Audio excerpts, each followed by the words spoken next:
그 외아들 우리 주 예수 그리스도를 믿사오니 이는 성령으로 잉태하사 동정녀 마리아에게 나시고 본디오 빌라도에게 고난을 받으사 십자가에 못 박혀 죽으시고 장사한 지 사흘 만에 죽은 자 가운데서 다시 살아나사 하늘에 오르사 전능하신 하나님 우편에 앉아 계시다가 저희로서 산자와 죽은 자를 심판하러 오시리라. 성령을 믿사오며 거룩한 공예와 성도가 서로 교통하는 것과 죄를 사하여 주시는 것과 몸이 다시 사는 것과 영원히 사는 것을 믿사옵나이다. 아멘.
기도드리겠습니다.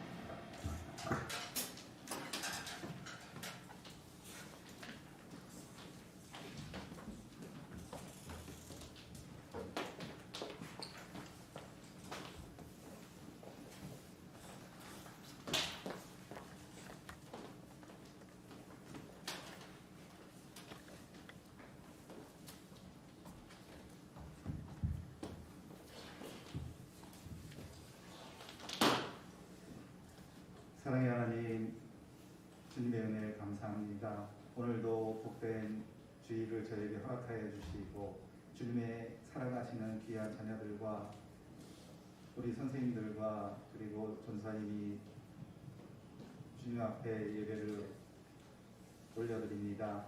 아버지 하나님, 이 시간 기억하여 주시옵시고 주님의 놀라운 은혜가 이 가운데 임하여 주셔서 주님의 말씀대로 살아가기로 하지만은 복된 저희들 될 수 있도록 인도하여 주시옵소서. 아버지 하나님, 이 시간 또한 온라인으로 드리는 주님의 자녀들도 있습니다. 이 자녀들도 기억하여 주셔서 이들이 정말로 주님을 만나며 주님의 자녀로서 온전히 세워지는 복된 시간 되게 인도하여 주시옵소서. 오늘도 많은 주위의 사람들이 아버지 하나님 코로나로 인해서 가정에서 요양하고 있는 자녀들이 있습니다. 아버지 하나님, 이들을 기억하여 주시옵시고 아프지 않도록 붙들어 주시옵시며 빨리 회복되어서 주님 전에 나와 주님 앞에 예배로 영광 돌리는 복된 우리 친구들 다 될 수 있도록 주님 인도하여 주시옵소서. 아버지 하나님, 오늘도 주님의 귀한 말씀을 들고 서실 전사님을 기억하여 주시옵시고 그 말씀을 통해서 저희들이 은혜를 받고 그 말씀에 입각하여 아버지 하나님 살아가기로 다짐하는 복된 믿음의 말씀이 선포될 수 있도록 주님 인도하여 주시옵소서. 아버지 또한 계획하고 있는 목회 일정 가운데 주님께서 함께해 주셔서 그 일들을 감당하는 데 조금도 부족함이 없도록 주님께서 인도하여 주시옵시고 기도하시는 모든 기도의 제목을 주님께서 들어응답하여 주시옵소서. 아버지 하나님, 주님의 자녀들을 품고 기도하며 나가는 우리 선생님들을 주님 기억하여 주시기를 소망합니다. 아버지 하나님, 그 가정을 축복하여 주시고 그 직장을 축복하여 주시고 사업들을 축복하여 주셔서 아버지 하나님의 나라에 귀 쓰임받는 우리 선생님들 다니실 수 있도록 주님 인도하여 주시옵소서.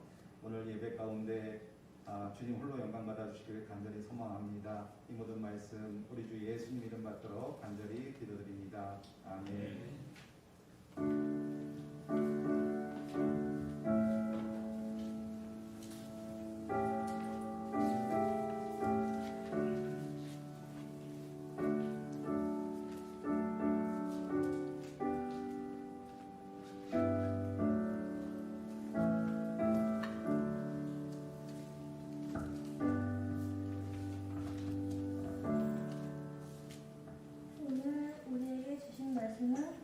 열왕기하 25장 22절에서 26절 말씀입니다.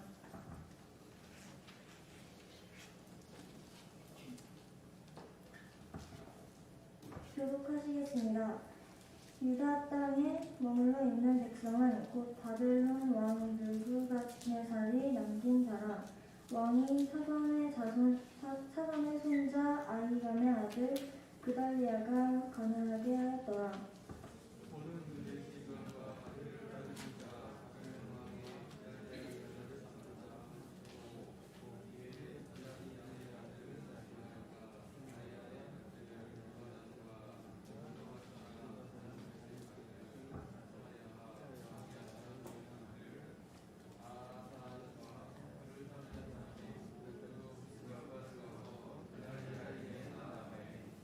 그달리아가 그들과 그를 따르는 군사들에게 맹세하여 이르되 너희는 갈대아인을 섬기기를 두려워하지 말고 이 땅에 살며 바벨론 왕을 섬기라.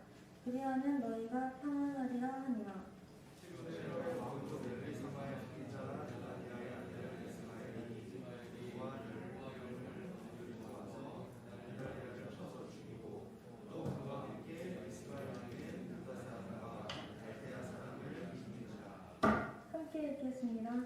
무소를 넘무하고 백성과 군대 장관들이 다 일어나서 애굽으로 갔으니 이는 갈대아 사람의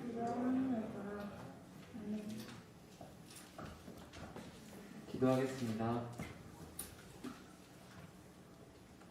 예수님 우리 가운데 항상 함께 계시고 또 오늘 말씀으로 예수님이 저희에게 주실 줄로 믿습니다. 이 시간 단순한 말씀이어도 순종하며 기쁨으로 나아갈 수 있도록 저희를 붙잡아 주시옵소서. 감사드리며 예수님의 이름으로 기도합니다. 네, 오늘 말씀 다시 한번 본문을 보여주시면 열왕기하 25장 22절 말씀 보여주세요. 요걸로 한번 다시 한번 볼게요. 이게 조금 더 쉬운 것 같아서 다시 한번 읽겠습니다. 시작. 남겨진 백성의 간에서는 이러하다. 바벨론 왕 느부갓네살은 사반의 손자요 아이감의 아들인 그달리아를 그들의 총독으로 임명했다. 백성 가운데 퇴역한 군 지휘관들은 바벨론 왕이 그달리아를 총독으로 임명했다는 말을 듣고 미스바에 있는 그를 찾아갔다. 그들 가운데는 느다니아의 아들 이스마엘, 가레아의 아들 요하난, 다니엘의 아들 스라야, 마아가 사람의 야하사니아, 그리고 그들을 돕는 무리도 있었다.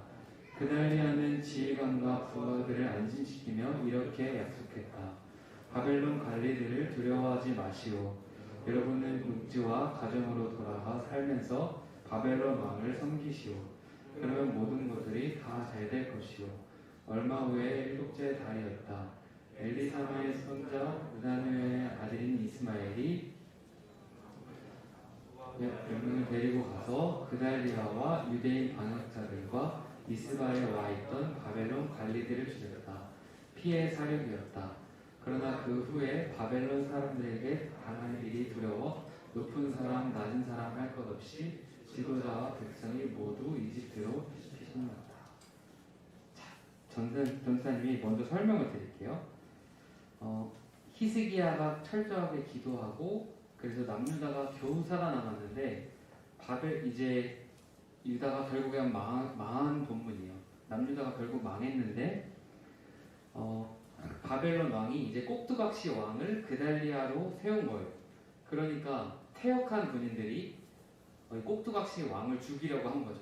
그러니까 우리나라가 일본이 쳐들어와서 일본 쪽 이렇게 우리나라 관리를 세우니까 독립군들이 와서 죽인 거죠. 그런 상황에서. 근데 그때 그달리아가 하나님의 뜻을 전해요. 하나님의 뜻은 뭐냐면 바벨론의 포로로 끌려가서 사는 것이다. 이렇게 전하니까 싫은 거죠. 기독교 성공주의라는 것이 있습니다. 내가 하나님을 믿으면 무조건 잘 돼야 한다는 거예요.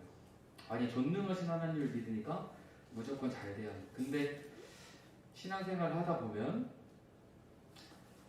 하나님의 뜻은 때로는 고난에 많이 담겨 있습니다. 어제 이어령 교수님이 돌아가셨잖아요. 이어령 교수님이 돌아가셨는데 이어령 교수님이 자기 딸이 죽는 것을 보고 그리고 예수님의 십자가를 봤을 때 하나님의 아들이 처참하게 돌아가시는 걸 보면서 하나님을 믿게 되었다 이렇게 말했어요. 우리가 믿는 하나님은 고난당하시고 순환당하시고 어려움을 겪으시고 그런 하나님입니다. 저는 하나님이 고난의 하나님이라고 믿고 싶지 않았어요. 우리가 이제 수련회 설교 설문지를 다 썼어요. 그죠 여러분? 여러분 다 쓴 거를 전사님이 자세하게 읽어봤어요. 근데 보면은 혼란스럽다. 그리고 내가 기도했는데 조금 잘 모르겠다. 이런 내용이 많았어요. 제가 근데 가만히 자세히 보니까 이미 하나님이 말씀하셨어요. 그리고 이미 하나님이 역사하셨어요. 근데 이 믿음의 눈이 뜨이지 않으니까 다 내가 한 줄 아는 거예요. 그죠? 아니 어떻게 새벽에도 나와서 기도해요. 그죠? 네. 어떤 친구는 밤새고 나와서 기도했다는 친구들도 있어요. 이런 하나님을 보는 눈이 필요한데 우리가 해놓고도 모르는 경우가 많아요. 이거는 신앙의 믿음의 눈이 아직 덜 뜨인 거예요.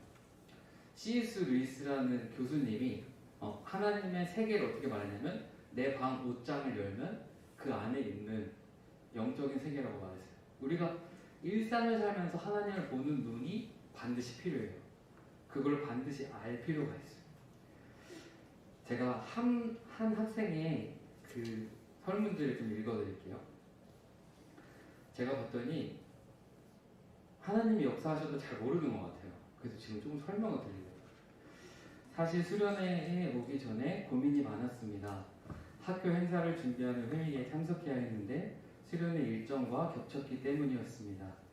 당연히 수련회에 참석해야지라고 생각하면서도 며칠 동안 마음이 무거웠습니다. 더군다나 첫 회의였기에 빠지면 어떡하나 후에 진행할 때 어렵지 않을까 생각에 휩싸였습니다. 수련회 당일날까지 내가 여기서 더 할 수 있는 게 없다는 걸 알면서도 괜히 마음이 불편했습니다. 수련회 시간이 다가왔고 학교 선생님께 말씀을 드리고 집에서 나왔습니다. 여러 가지 조금의 우여곡절이 있었지만 순종하고 기쁜 마음으로 교회에 왔습니다. 막상 교회에 와보니 제가 했던 고민이 별로 고민도 아니었다는 생각이 들더라고요. 이렇게 썼거든요. 여러분 여기서 하나님이 느껴지시나요? 저는 느껴집니다. 성경에 보면 성령은 근심하게 하신다고 했거든요. 하나님의 역사예요. 아멘이 안 나오죠? 저는 그렇게 하나님 뜻을 분별해요. 근심이 된다? 지금 하나님의 뜻과 옳지 않다는 것을 느껴요. 그걸 하루에도 수십 번씩 느낍니다. 이게 하나님의 뜻을 분별하는 방법입니다. 여러분 내 마음에 일어나는 모든 것들이 내 마음이 아닙니다. 여러분 기쁘다 해서 기쁘나요? 기뻐지는 거거든요. 그렇죠? 어떤 날은 맨날 맛있게 먹었던 음식인데 어떤 날은 먹어도 기쁘지가 않아요. 이게 내 마음이 아니기 때문에. 그런데 하나님 앞에 나아가고 싶은 마음은 반드시 기억해야 됩니다.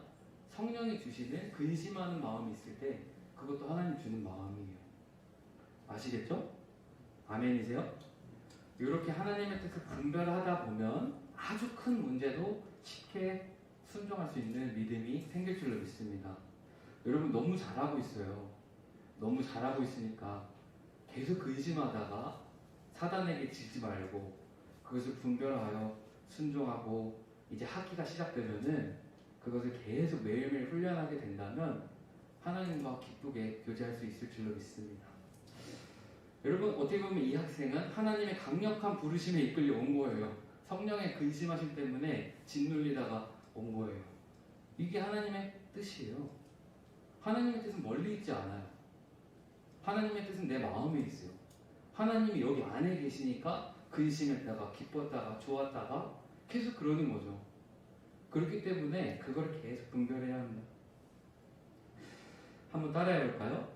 예수님은 일상 속에서 말씀하십니다. 그러니까 전사님이 나중에 큐티하고 일기를 써보라는 거예요. 일기를 써보면 하나님이 수십 번 얘기해요. 전도사님도 매일 느껴요. 어저께 썼던 거거든요. 근데 어저께 썼던 일기를 보면은 다 까먹었어요. 아 그렇구나 이렇게 깨달은 경우가 많아요. 이 확인하는 훈련만 하자는 거예요. 성령이 내한테 역사하시는 걸 확인만 해보자는 거예요. 그러면 믿음이 막 충만해져요.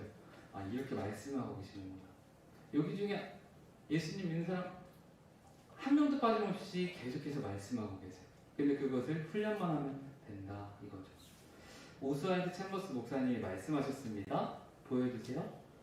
네, 보여주세요. 그 다음에 한 사람의 도덕성은 그가 인생의 평범한 일들을 어떻게 대하는지 보면 알 수 있다. 예수님 당시의 종교인들은 예수 그리스도를 평범한 사람으로 여겨졌다. 그들은 예수님을 먹기를 탐하고 포도주를 즐기는 사람으로 보았다.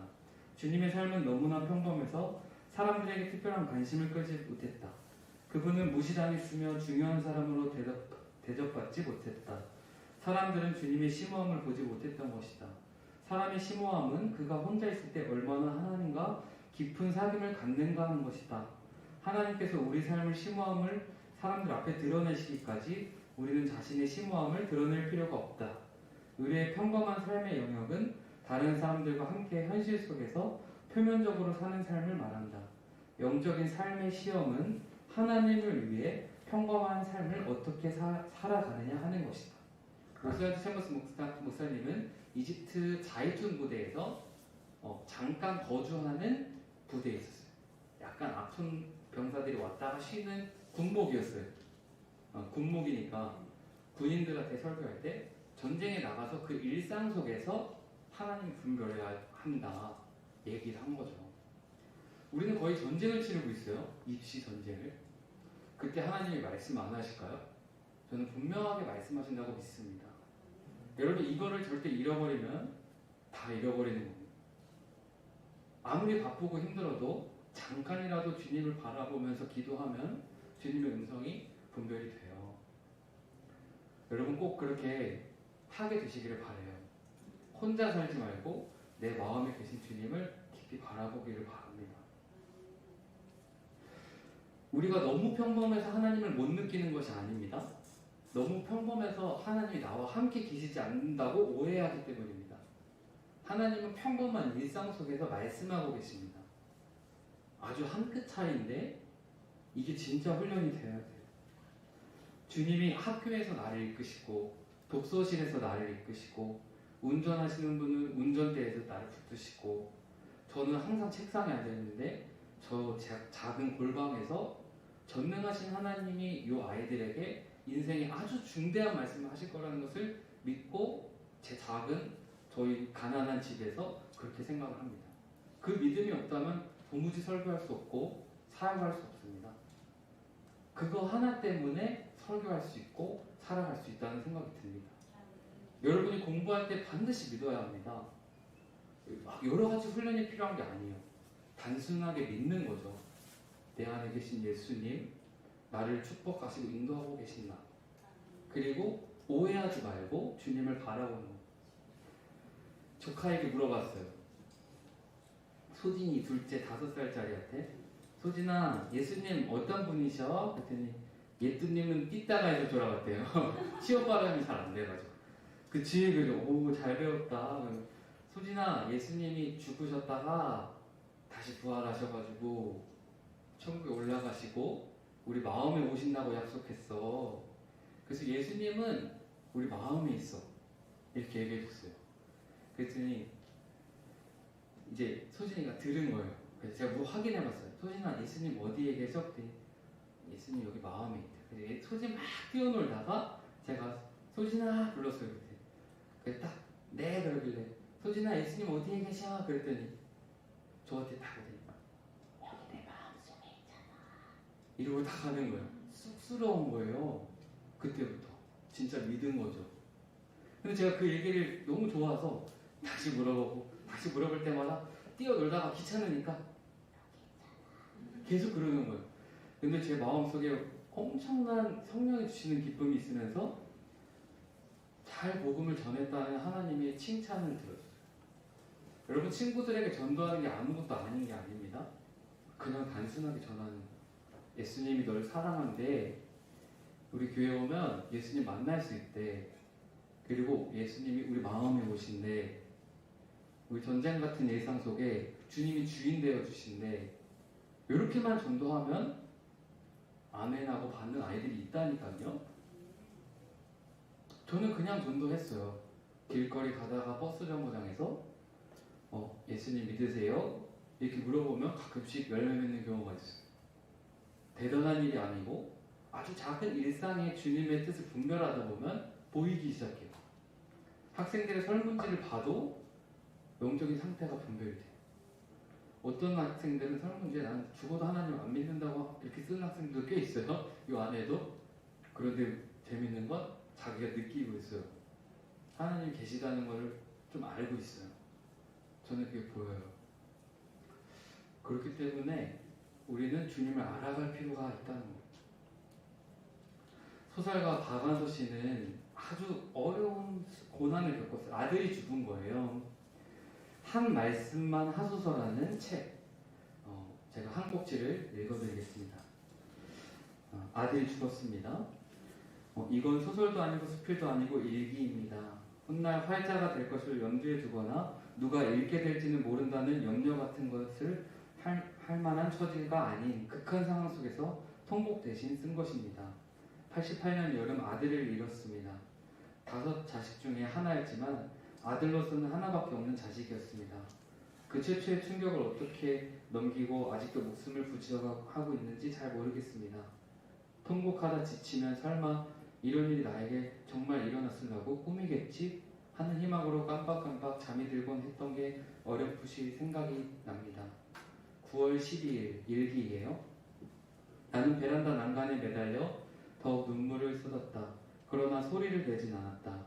원태야, 원태야, 우리 원태야, 내 아들이 이 세상에 네가 없다니 그게 정말이냐? 하나님도 너무하십니다. 이 아이는 이 세상에 태어난 지 25년 5개월밖에 안 됐습니다. 병 한 번 치른 적이 없고 청동기처럼 단단한 다리와 매달리고 싶은 든든한 어깨와 짙은 눈썹과 우뚝한 코와 익살 부리는 입을 가진 준수한 청년입니다. 걔는 또 앞으로 할 일이 많은 젊은 의사였습니다. 그 아이를 데려가시다니요. 하나님, 당신도 실수를 하는군요. 그럼 하나님도 아니지요. 그 애는 25년 5개월 동안이나 나를 행복하게 해주었다. 내 기쁨이요, 보람이요, 희망이요, 기둥이었다. 우리는 자식을 가르칠 때 남의 은혜를 잊지 말라고 가르친다. 배은망덕은 가장 타기할 부도덕으로 친다. 공복했을 때 받은 얼마 안 되는 금전적인 도움이나 우울한 날 동무해준 친구의 우정도 잊지 않고 오래 기억하는 게 사람의 도리이거늘 어떻게 25년 5개월 동안이나 나를 그렇게 기쁘게 해준 아들을 잊을 수 있다고 말할 수 있을까? 나에게 하루하루 목숨을 부지해야 하는 까닭이 남아있다면 그 아들을 기억하며 그 애가 이 세상에 없다는 사실로 인하여 고통받는 일일 뿐이다. 3일 후의 일기입니다. 9월 15일 이혜인 수녀님이 방문을 하셨다. 남편의 병중 상중에도 기도와 위로를 아끼지 않아 큰 힘이 되었는데 여기서 또 이런 꼴을 보이다니 부끄럽고 숨고 싶었다. 딸애가 있는 대로지만 정성껏 점심을 지어 대접했다. 식사 후 수녀님한테 눈물을 보이고부터는 걷잡을 수가 없었다. 나는 사진첩까지 꺼내놓고 아들 자랑을 하기 시작했다. 그 애가 얼마나 특별한 아이인지, 나에게 꼭 있어야 할 아들일 뿐 아니라 직업인으로서도 이 사회에 얼마나 필요한 인물인지, 그리고 동기간과 일가 친척 사이에서 얼마나 사랑과 기대를 모았었는지, 눈에선 눈물을 쉴 새 없이 흘리며 입에선 침이 마르게 늘어놓았다. 특히 우리가 얼마나 특별하고도 완전한 모자, 엄마, 아들 사이였다는 걸 강조할 때 내 허망한 열정은 극에 달했다. 나도 이러다 사이코가 되는 게 아닐까. 이제 박한수 씨가 하나님을 만나게 됩니다. 그때 십자가 앞에서 기도했다고 합니다. 그 부분의 일기인데요. 내가 억울하다고 주장할 수 있는 유일한 근거는 나는 그닥 죄가 없다는 것이었다. 내가 죄가 있다면 어디 말해보시지 하는 신에 대한 일종의 시험이었다. 십자가 밑에서 밤새도록 몸부림치며 구해도 얻어낼 수 없었던 응답이 하필 변기 앞에 무릎 꿇고 앉았을 때 들려올 게 뭐였을까? 그때 계시처럼 떠오른 나의 죄는 이랬다. 나는 남에게 뭘 준 적이 없다. 물질도 사랑도. 내가 아낌없이 물질과 사랑을 나눈 범위는 가족과 친척 중 그 일부와 소수의 충고에 국한돼 있었다. 그 밖에 이웃이라 부를 수 있는 타인에게 나는 철저하게 무관심했다. 위선으로 사랑한 적 한조차 없었다. 물론 남을 해친 적도 없다고 여기고 있었다. 모르고 잘못한 적은 있을지도 모르지만 의식하고 남에게 악을 해간 적이 없다는 자신감이 내가 신에게도 겁먹지 않고 당당하게 대들 수 있는 유일한 도덕적 근거였다. 주지도 않고 받지도 않는 타인에 대한 철저한 무관심이야말로 크나큰 죄라는 것을, 그래야 그 벌로 나누어도 다음이 없는 태산 같은 고통을 받았음을 나는 명료하게 깨달았다. 하필 변기 앞에서 꿇은 자세로 나는 그 정답에 머리 숙여 승복했다. 고난이 오니까 죄가 깨달아졌어요. 철저하게 하나님 없이 살았던 것이 죄고 이렇게 깨달았어요. 아들이 죽었지만 영혼의 구원함을 얻은 겁니다. 그리고 하나님께 인생을 다 맡기게 된 겁니다. 고난을 통해서 피 흘리신 십자가 주님을 알게 되는 거예요. 그래서 잠언에서도 결혼식장에 많이 가지 말고 장례식장에 많이 가라, 이렇게 말씀하시잖아요. 오늘 저희가 읽은 성경은 아까 말한 대로 왕이 죽는 사건도 있지만 바로 앞에 시드기야 왕이 눈이 뽑힙니다. 눈알이 뽑히고 아들이 그 자리에서 자기 아들이 다 죽고 눈알이 뽑혔는데 앞으로 더 이상 볼 수 없는데 마지막으로 본 게 자기 아들이 처참하게 죽은 거예요. 더 이상 이제 물질적인 눈으로 볼 수 있는 건 없어요. 아들이 죽은 거. 내가 왕으로서 우리 백성이 성공하기 위해서 우상 숭배하는 걸 타협해서 살았지만 결국 깨달은 게 뭐예요?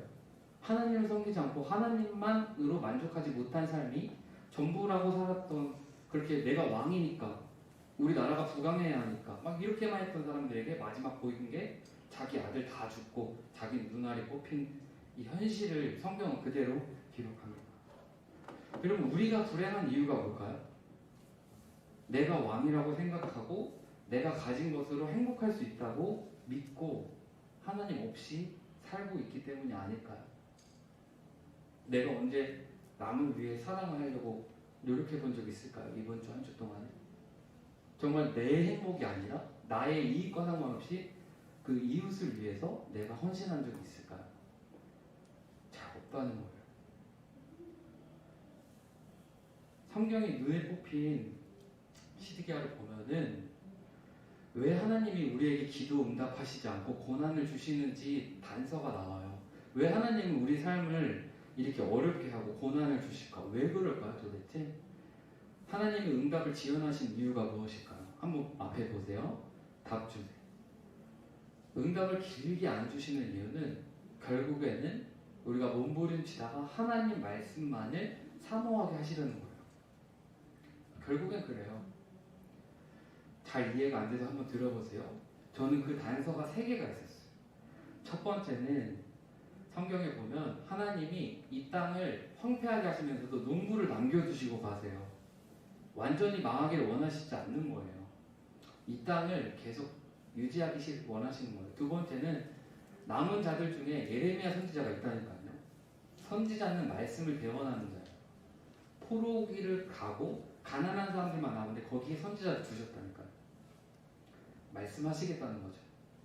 그리고 포로 기간을 70년으로 들었어요. 70년은 땅을 회복하는 희년의 기간이에요.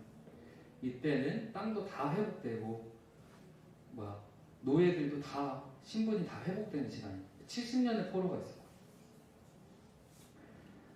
정말 우리가 어려우면 진짜 중요한 게 뭔지 알게 돼요. 눈에 보이지 않는 하나님의 말씀이 중요하다는 것을 깨닫게 될 것입니다. 그럼 우리는 어떻게 살아야 될까요? 이제 새 학기를 맞이하면서 첫 번째 원칙이 뭐였냐면 선지자의 말씀을 들은 것처럼 살아가는 거예요. 말씀을 매일 묵상하고 이렇게 살아가는 거죠. 예수님은 선지자세요. 그죠? 가장 위대한 선지자. 예수님 내 마음에 계시면 예수님 바라보면 예수님 우리에게 말씀하실 거예요. 그래서 새 학기가 되면 말씀을 더 가까이 해야 돼요. 그죠? 아멘이세요? 말씀을 더 가까이 해야 합니다. 그래야 주님이 우리를 인도하십니다. 그래야 들려요. 그리고 알게 돼요. 두 번째 원칙은 가난해 보이는 땅에서 땅을 일궈야 되는 거예요. 우리 집은 왜 그래? 나는 왜 이런 학교 다녀? 그러지 말라니까요. 그거는 하나님이 제일 좋은 방법이라니까요. 내 삶의 가장 어려운 시간은 하나님이 내 땅을 일구라는 거예요. 아무것도 하지 않고 슬퍼하지만 말고 할 수 있는 일 해보라는 거예요. 그럼 하나님이 역사하세요. 아멘이세요? 공부 열심히 하세요. 알겠죠? 왜 아멘이 안 나와요? 열심히 노세요. 그럼 아멘 나오겠지, 그죠? 공부 열심히 하고 또 열심히 놀고 하나님이 나에게 가난한 땅을 주셨다니까요. 왜 가난하게? 하나님을 사모하게 하시죠. 가난하니까 하나님을 사모하는 거예요. 부유하면 누가 하나님을 찾겠어요? 그죠? 부유한데 누가 하나님을 찾아요? 내가 하나님인데 내가 가진 게 많은데 일부러 그렇게 하신 거라니까요. 세 번째는 이게 막힌 동굴이 아니고 터널이라고 믿어야 돼요. 이 70년이 끝난다니까요. 이 시기가 지난다니까요. 그리고 터널이라고 있고 그런 거죠. 저 늘 생각했어요. 나는 장로교도인데 왜 첫 번째 사역지를 침례교로 보내주셔가지고 그리고 그 교회는 담임 목사들도 막 갈아치우는 막 그렇게 무서운 교회였거든요. 나는 왜 이런 교회에서 막 회의도 많고 침례교는 회의가 특히 많아요. 거기는 민중정치이고 만장일치 제도이기 때문에 우리 이렇게 임원 선생님들 안 뽑아요. 다 만장일치 돼야 돼요. 4시간, 5시간이고 마라톤 회의 해야 돼요. 왜 이렇게 나는 이렇게 교회 정치 이런 걸 배울까? 진짜 어려웠어요. 근데 그리고 나서 장로교도 가니까 민주적이라고 하더라고요. 제가 습관이 돼서 다 물어보니까 되게 특별한 전도사입니다. 그때는 싫었는데 해석이 됐어. 그러니까 내 삶을 자꾸 원망하면 안 돼요. 내 삶에 있는 어려움들. 두 번째 사역지에서는 저희 집이 망했어요. 그래서 첫 번째 사역지 그만두고 어쩔 수 없이 갔는데 거기가 고3 때부터 다니던 교회여서 억지로 사역을 하게 됐어요. 모교에서. 여러분 모교에서 사역하는 게 쉬울 것 같아요? 지수사님, 장로님 다 우리 아버지 장로님 같은 분인데 거기서 사역하는 게 진짜 어려웠어요. 거기서 4년 동안이나 사역했어요. 근데 그리고 나와보니까 제가 성도님들 대할 때 저도 모르게 우리 아빠, 우리 삼촌이라고 생각해요. 저는 여기 선생님들 보면 우리 아빠, 삼촌, 그리고 우리 친구들 다 이렇게 생각이 들어요. 왜냐면 사역을 그렇게 배웠어요. 그때는 어떻게 생각했으니까 젊었을 때는 나는 이게 사역의 경력이 아니다 뭐 이렇게만 생각했어요. 모교에서 사역하니까. 근데 지나고 나니까 그게 정말 성도님들을 따뜻하게 대하는 가족 같은 사역자가 돼요. 하나님 뜻이었어요. 세 번째 사역자는 행정만 했어요. 지구촌 교회에서. 행정만 하고 변화되는 거 와서 맨날 더럽게 싸워요. 사역 조정실이었는데 부서마다 싸우다가 더 이상 안 되니까 저희한테 올라오면 문 열면서 들어오면서 싸워요. 아우 진짜 힘들었어요. 맨날 싸우는 성도님들 보니까 나중에 성도는 보기 싫더라고. 근데 지나고 가니까 행정에 대해서 알게 됐어. 행정은 배려구나. 행정은 잘하는 게 아니고 어울려 있는 사람들에게 배려하는 거구나. 알게 됐어. 본질을 알게 됐어. 그리고 나서 또 네 번째 사역지에 갔는데 목사님 정말 잘해주셨어요. 근데 그때 제가 번아웃이 와서 그만뒀어요. 근데 그때 목사님이 저한테 나갈 때 민준사 나가더라도 하나님을 기억해야 돼. 그 말씀을 딱 듣고 저는 목회자의 한마디가 얼마나 중요한지 배웠어요. 그리고 다섯 번째 교회, 여기 오기 전에 다섯 번째 교회에서는 목사님이 선교 갔다 오셨는데 너무 막 사역을 하는데 너무 막 이제 자기가 자신을 너무 계속 과대포장을 많이 하셨어요. 그 성도님들이 항상 시험당하셨어요. 저도 힘들었어요. 목사님이 너무 자부심이 있으니까. 근데 그 시간 동안에 저도 어려웠어요. 목사님한테 막 무시당하니까. 근데 그때 깨달은 게 목사가 성공을 위해서 일하는 게 아니고 성도들의 아픔을 돌보아야 한다는 것을 배웠어요. 안 좋은 목사님을 통해서. 잘난 척하면 안 되는 거구나. 겸손해야 하는 거구나. 배웠어. 여러분 삶의 자리가 어디예요? 엄마, 아빠 마음에 안 들고 동생, 친구 마음에 안 들고 학교 마음에 안 들고 새로 선생님들 만나고 친구들 만나고 마음에 안 들어. 괜찮아요. 그게 하나님 뜻이에요. 그 가난한 땅을 일구고 70년이라고 생각하고 믿고 말씀을 순종하면서 살아가면 언젠가는 알게 될 거예요. 그래서 여기에 있었구나. 죄는 하나님의 인도하심을 내 마음대로 바꾸려는 시도예요. 그 자리에서 벗어나겠다는 거. 절대 그렇지 않아요. 말씀으로 현실을 마주해야 돼요. 도망가지 않고 그 현실을 그대로 마주하고 아파하고 그대로 견딜 줄 알아야 나아가는 거예요. 요트가 갈 때 돛을 달고 가잖아요. 바람을 정면으로 맞으면서 날아갑니다. 그죠? 돛이 확 펼쳐서 마주해야 돼요. 우리 말씀을 이제 마무리할 텐데 헨리 쿠걸 목사님 이런 말씀을 하셨어요.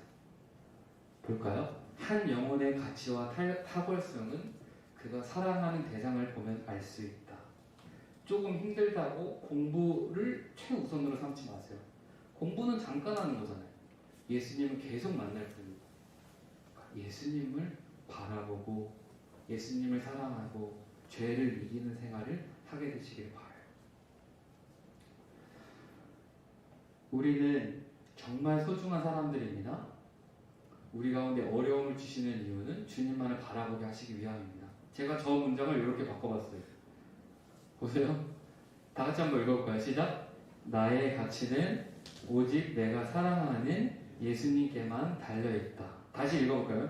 시작. 나의 가치는 오직 내가 사랑하는 예수님께만 달려있다. 나의 가치와 탁월성은 예수님 바라보는 곳에만 있는 거예요. 그러면 친구들이 여러분을 바라보는 게 달라져요.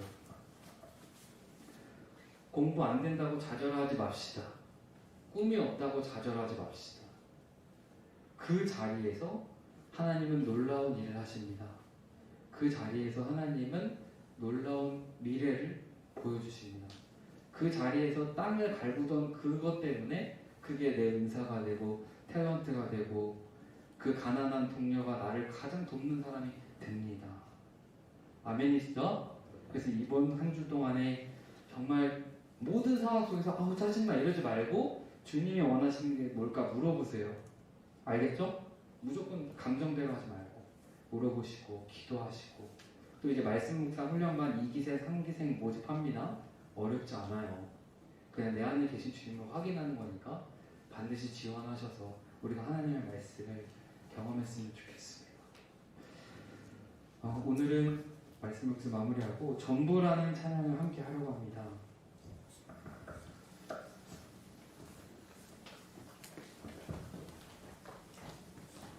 제가 가사를 읽어드릴게요. 가사에 보면 가사 한번 보여주세요. 내 감은 눈 안에 이미 들어와 계신 예수님, 나보다 앞서 나를 찾아주시네. 또 뒤로요. 내 뻗은 두 손 위로 자비하심을 내어주시니 언제나 먼저 나를 위로하시네. 내 노래 가운데 함께 즐거워하시는 늘 나의 기쁨이 되시네. 수많은 사람 중에 나를 택게 잡으시고 눈물 거두어 빗살가루 채우시니 그분은 내 자랑, 내 기쁨, 나의 노래, 내 전부 되시네. 오늘도 여기로 인도하신 주님 바라보고 의심하지 말고 주님 찬양하고 주님께 헌신하는 시간 되기를 원합니다. 우리 전부 찬양하며 나가겠습니다.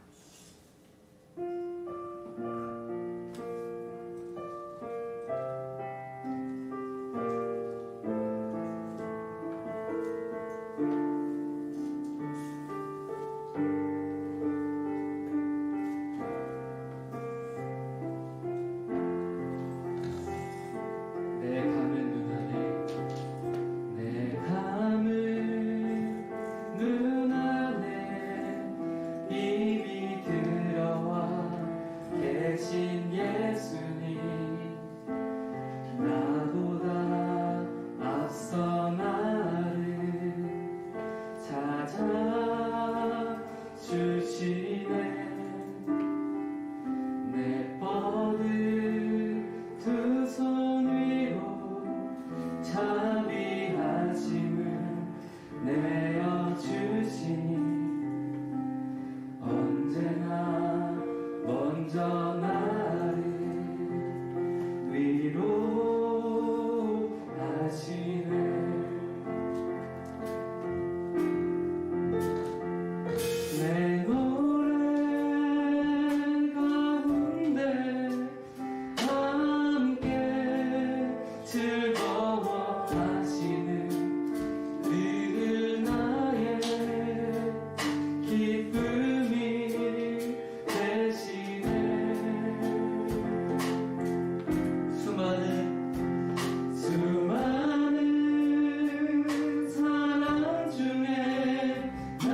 우리 학생들 항상 함께 하시고 위로하시는데 우리의 믿음이 연약해서 주님이 안 계신다고 내 삶이 너무 힘들다고 불평할 때에도 품어주시고 인도하시는 주님을 바라봅니다. 새 학기를 시작합니다. 믿음의 눈을 열어주시고 거침없이 주님을 붙들게 하시고 어떤 상황이 불어닥쳐도 우리의 도치 되시는 주님 바라보면서 주님으로만 소망을 얻고 나아갈 수 있도록 저희들 붙잡아 주시옵소서. 감사드리며 예수님의 이름으로 기도합니다. 아멘.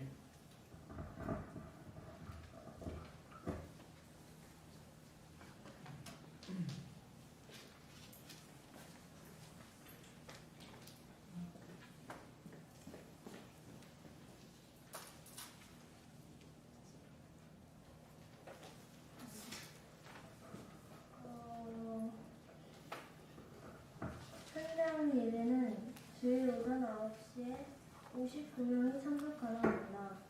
온라인 예배는 주일 오전 9시에 신일교회 고등부 유튜브 채널을 통해 라이브로 예배합니다. 부득이한 사정으로 9시에 함께하지 못한 청소년은 주일 오후 12시 30분 유튜브 시민교회 고등부 채널을 통해 예배하길 바랍니다. 저희 링크에 들어와서 구독해주세요. 안성대회는 3월 27일에 연기 진행됩니다. 사랑장, 믿음장, 소망장을 안성하며 준비해주세요. 범위는 히브리서 11장, 고린도전서 13장, 15장입니다. 말씀 묵상 훈련반 1기 훈련생 12명 6주차 진행 중에 있습니다. 예외 후 모임이 있습니다. 교사 말씀 수련회 2월 27일에 온라인으로 진행 중입니다. 예수님의 마음을 품는 시간이 되기를 기대하며 기도합니다. 2월 말 또는 3월 초에는 말씀 묵상 훈련반 2기, 3기생을 모집합니다. 기도로 자원하며 경륜이나 교회 탐방자가 아닌 예수님의 참된 제자를 거듭나 봅시다. 대상은 고1과 고2입니다. 수가 너무 웃겼어. 우리 오늘 새 친구 같아요, 그죠? 총무님, 그죠? 2명? 새 친구 어디 있어요? 네, 다녔었어요? 여기 나오라고 하면은 너무 쑥스럽고 부끄럽고 또 막 다음에 오기 싫고 그렇겠죠? 그래, 맞아. 나도 알아. 우리 그래도 저기 2 친구 있으니까 또 있어요? 여기 손님. 아 여기 누구예요? 예주랑 예은이. 우리 예주랑 예은이 박수 칠까요? 환영합니다. 예수님의 이름으로 환영합니다. 주기도문으로 예배 마치도록 하겠습니다. 하늘에 계신 우리 아버지여, 이름이 거룩히 여김을 받으시오며 나라가 임하시오며 뜻이 하늘에서 이루어진 것 같이 땅에서도 이루어지이다. 오늘날 우리에게 일용할 양식을 주옵시고 우리가 우리에게 죄 지은 자를 사하여 준 것 같이 우리 죄를 사하여 주옵시고 우리를 시험에 들게 하지 마옵시고 다만 악에서 구하옵소서. 나라와 권세와 영광이 아버지께 영원히 있사옵나이다. 더 있어요. 해주가 이제 내려갈 거예요. 그래서 해주한테 또 인사해 주시고, 그리고 여기 길조 선생님 아들 요한이는 이제 4월에 가지만 고등학교 잠깐 입학한대요. 그래서 여러분 같이 학교 되면은 반겨주세요. 수리고 갈 것 같은데 수리고 갈 친구들은 반겨주시면 좋겠습니다. 네, 마치겠습니다.